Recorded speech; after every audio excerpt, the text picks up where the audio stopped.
네, 안녕하십니까. 정인태 신지식인 TV입니다. 저는 국립한국복지대학교 특임교수를 역임한 정인태입니다. 네, 중국인 투표권 위헌 법 폐지 이뤄냅시다. 네, 국민주권 대학원 시간입니다. 네, 이것을 제가 이틀 전에 이제 국민청원을 했는데 지금 많은 분들이 동의를 해주고 계십니다. 그래서 정인태 신지식인 TV 커뮤니티에 가면은 여기 제가 4개를 올렸어요. 김일성 회고록 처벌 국민청원, 또 정당 공천제 폐지, 국민공천증제 국민청원, 그리고 선관위 위원 국민청원, 그리고 중국인 투표권 폐지 국민청원 했는데 지금 보니까 2만 3천 건, 그러니까 4월 28일에 시작을 했죠. 4월 28일에 시작을 했는데 이틀 만에 2만 3천 건의 동의를 얻었습니다. 이거는 뭐냐면 국민들이 공감한다라는 거예요. 공감. 그래서 여기 보면 헌법은 대한민국 국민, 헌법은 대한민국 주권은 국민에게 있다고 천명합니다. 주민에게 있다고 하지 않습니다. 외국인에게 있다고 하지 않습니다. 외국인 선거권은 위헌입니다.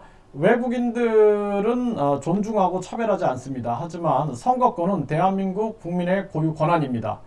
외국인 선거권의 80%, 그러니까 중화권이 88%고요. 중국 국적자들이 소유하고 있다고 합니다. 이는 중국의 한국 선거 개입에 문호를 개방하는 거고, 이는 대통령, 국회의원 선거에도 개입될 소지가 높습니다. 위대한 대한민국 건설을 위해 국민 주권을 실현해야 합니다. 네.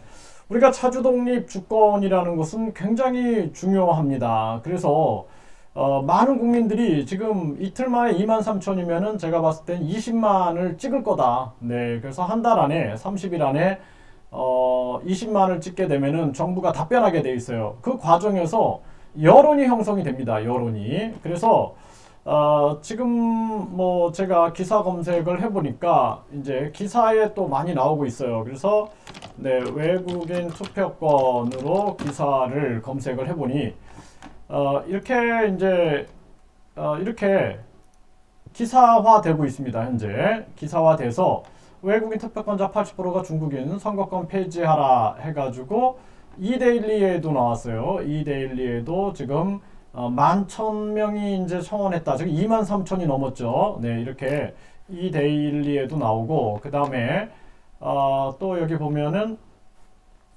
네, 요거는 이제 네, 여기도 나오네요. 그렇죠? 네, 그래서 지금 외국인 투표권이 위헌입니다 해가지고 여기에도 이제 기사가 나왔죠. 머니투데이에도 이때는 5천 명이었어요. 5천 명. 그리고 또 여기 보니까 뉴스토마토에도 나왔네요. 그래서 여기에도 보면은 지금 14,000명이다. 지금 이제 23,000이 됐죠. 그래서 이 기사가 계속 나오고 있습니다. 이게 이제 앞으로 방송에도 나올 거예요. 그래서 방송에도 나오면서 결국에는 국민 여론이 더 형성이 돼가지고 이 법 폐지로 이 법을 폐지하는 것을 이뤄낼 수 있다라는 것입니다. 그래서 이제 국회에다가 이 법에 대한 폐지 청원을 내가지고 국회의원들을 압박해서 이 국회의원들이 이걸 지지하는 국회의원들은 낙선 운동을 해야 됩니다. 낙선 운동. 그래서 낙선 운동까지 간다. 네, 그렇기 때문에 국민 주권을 정확하게 보여주는 것입니다. 지금 우리나라 상황들이 굉장히 심각합니다. 미국의 중국 위의 간첩행위, 싱가포르 남자 기소. 근데 이렇게 싱가포르인이 중국 위에 간첩행위를 하는데 이 사람들이 체포할 때까지 중국 정보기관원을 20차례 만나 금품을 대가로 제공받았다라는 것입니다. 그러니까 이게 무슨 얘기냐면은 이게 이제 앞으로는 탈북을 하는 거예요. 탈북을 위장할 수 있다라는 거예요. 탈북을 위장해가지고 조선족 국적, 중국 국적 중에 조선족을 취득을 하는 거죠. 취득을 해가지고 결국에는 나중에는 한국으로 들어오게 되는 겁니다. 그래서 한국에 보면은 동포 비자가 있어요. 그 동포 비자를 받으면 한국에서 일도 할 수가 있습니다. 그래서 방문 취업 비자를 받을 수가 있는 거예요. 이렇게 해서 영주권으로 연계가 되고, 영주권이면 투표권을 갖게 되고, 그 다음에 국적까지 받을 수가 있습니다.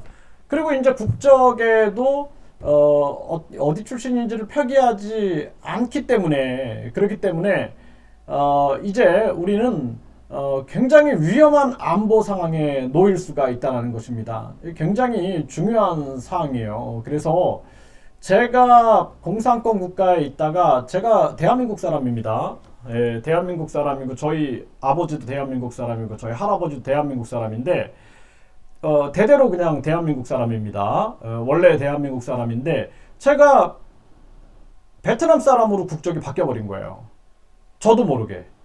그 경영증에. 그래가지고 제가 대한민국 한민족인데 베트남 낀족으로 바꿔놔버린 거예요. 그래서 저는 깜짝 놀랐습니다. 야, 이게 가능하구나. 예. 그래갖고 그 모든 은행 거래를 막아놓고, 또 제 주식이 뭐 80몇 프로였는데 10몇 프로로 낮춰놔버린 거예요. 이게 가능합니다. 제가 굉장히 그 공산권 국가에서의 경험이 많기 때문에 정말 상식을 초월하는 일들이 굉장히 많습니다. 이런 부분들, 또 네, 공무원 간첩 사건, 네, 그 이 공무원 간첩 사건 같은 경우 보면은 이 사람이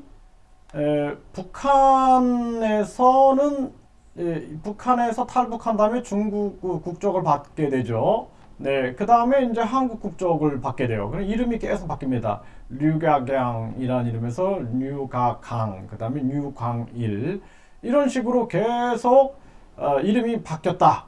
이런 보도가 있고, 그 다음에 남한에서 머물다가 어학연수 목적으로 영국으로 출국한 뒤에 망명을 신청했는데, 이때는 조강일이라는 명의로 난민자 카드를 발급받은 것으로 드러났다.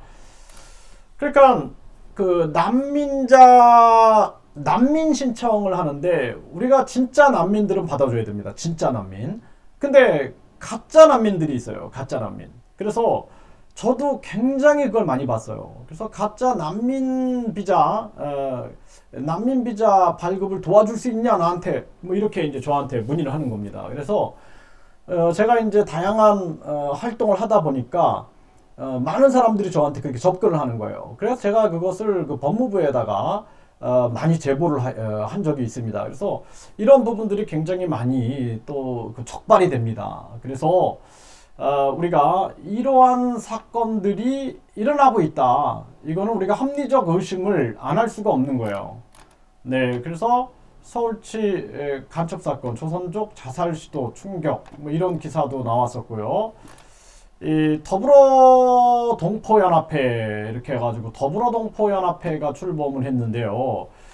그러면서 중국인 표심으로 반전, 화교, 중국인도 투표 가능하다, 이렇게 강조하고 있는 겁니다, 지금. 네, 그래서 외국인도 투표권, 중국인의 표 호소하는 민주당, 그쵸? 더불어 동포, 이것도 좀 여러분들이 좀 예측 가능하죠? 더불어 동포 연합회, 그리고 더불어 민주당, 그쵸? 중국인의 표 호소하고 있죠? 네, 이러한 정황들을 우리가 볼 수 있다라는 것입니다. 그래서 이런 사건들이 많이 있을 수 있다. 저는 이제 그렇게 봅니다. 제가 다양한 공산주의 국가들, 북한도 가보고 중국이나 베트남에서 다양한 활동을 하면서 제가 진짜 많은 공부를 했다, 이런 생각을 했습니다. 그러면서 이들이 어떻게 난민 비자를 이용하는지, 어떻게 국적을 취득하는지, 그리고 이제 북한인들이 어떻게 이 조선족으로 국적을 위조할 수 있다라는 거예요. 이거 굉장히 잘할 수 있습니다. 공산권 국가에서는 신분증도 위조하고, 뿐만 아니라 30살이 20살로 이렇게 위조를 해요. 그래서 한 아이는 14살인데 20살로 위조를 해가지고 결혼 비자를 받는 겁니다. 14살이 20살로. 연락해서는 이제 결혼 비자를 못 받으니까 이런 일을 진행하는 것을 제가 여러 번 목격도 했습니다. 그렇기 때문에 신분증, 뭐 출생 신고서뿐만 아니라 자신들의 예를 들어서 자기가 출신이 어디다.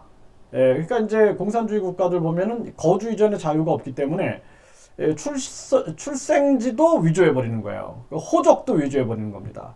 그래서 과거에 예를 들어서 이 지역은 비자를 주겠다. 그러니까 뭐 중국도 마찬가지예요. 중국 지역도 뭐 예를 들어서 뭐 샹하이 지역은 비자가 잘 나온다. 그러면 이제 국적을 위조할 수 있다라는 거예요. 자기 그 출신 지역을. 이런 게 베트남에서는 아주 자주 일어납니다. 네, 그래서 이런 그 호적 등본 위조에 대해서도 제가 SBS 뉴스를 통해서 많이 함께 보도했던 적이 있습니다. 제가 왜 이런 일을 하느냐에 대해서 궁금하시는 분들이 있을 수도 있는데요. 저는 다른 거 없습니다. 그냥 애국심이에요, 애국심. 우리나라를 지켜야 된다. 우리나라의 안보를 지켜야 된다라는 애국심 때문에 제가 이런 얘기를 하고 있는 것입니다. 그래서 많은 분들이 중국인 투표권 위원, 이 중국인들이 투표권을 원하지도 않을 것 같아요. 진짜들은. 저부터도 제가 중국 가가지고 나한테 투표권 달라고 제가 안 할 것 같아요. 왜 신경을 써요, 그걸? 제가 무슨 사업을 하면 사업을 하고, 뭐 내가 유학을 왔으면 유학을 열심히 하면 되지. 왜 내가 투표권을 달라고 하겠어요? 괜히 내가 왜 중국의 정치에 관여하고 싶겠습니까? 제가 왜 베트남 정치에 관여해요? 정치가 얼마나 무서운 건데. 그렇지 않습니까? 그러니까 이거는 누가 만든 거다? 배후에 누가 있다라는 거죠. 그렇죠? 네, 여러분들 다 아실 겁니다.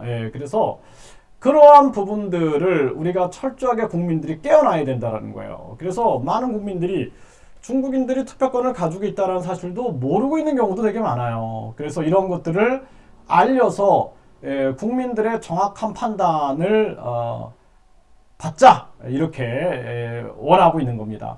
뭐 국민들이 다 동의한다 그러면은 뭐 저도 어쩔 수 없습니다. 저도 뭐 이민 가는 수밖에 없어요. 왜냐하면 진실을 제가 알려야 되니까. 근데 진실을 알리다 뭐 국민들이 대다수 다 우리는 좋습니다. 외국인이 한국에서 투표해도 좋습니다. 그러면은 뭐 제가 어떻게 못하는 거죠 그때는. 그쵸? 네, 그렇기 때문에 제가 끝까지 할 수 있는 한 최대한 알리는 역할을 하고 있는 겁니다. 그래서 우리 국민들이 현명하시다라고 믿는 거예요, 저는.